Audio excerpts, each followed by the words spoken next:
think what inspired me to, I guess, take a more human approach is my own experience, of my family. I did experience rejection initially, but we reconciled. And I know that I'm not unique in that experience. So, how do we capitalize on that? How do we capitalize on the strengths of our communities? How do we capitalize on the strengths of our culture? And that's pretty much what has driven this project, this research project. And my experiences with my siblings, again, I realize I'm not unique in that. So how can we leverage these, right, to promote health, to promote PrEP, for example?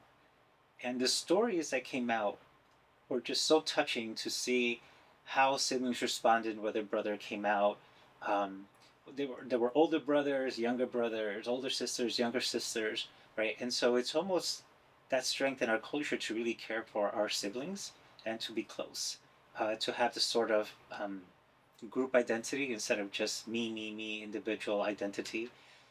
So these are the things that I felt were missing in HIV research and HIV prevention in general, and this is what I wanted to bring to the table. I think I felt most connected to uh, my community when I was carrying out this work, when people would thank us for conducting this study. Um, a lot of people expressed feeling overlooked in research. And more importantly, a lot of folks were excited about the fact that it was another Latinx person that was, leading the study. So it just made me realize the importance of what I was doing, or kind of strengthen my conviction in what I was doing. Um, and more importantly, when I saw that people were actually changing their behavior, like there were men who started using PrEP, uh, they reported increased closeness with their siblings, right? So there were siblings that were already close, but there were certain conversations that they didn't have, like around sexual health or around PrEP, or most of the siblings didn't know anything about PrEP. So this research, through these conversations, gave these siblings an opportunity to deepen their relationship and to improve their health. Sure.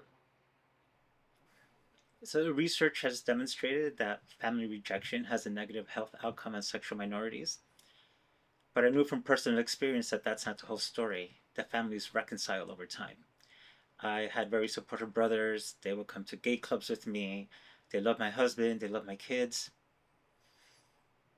But I realized also that I'm not the only one who has this experience in my community. The trick is, how do we capture this experience in research?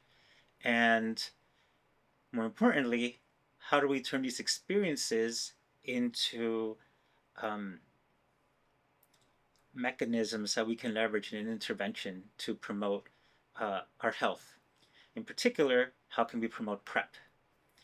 Um, so, my team and I worked together and developed an intervention, Entre Manos, that actually engages siblings in promoting PrEP to their gay brothers.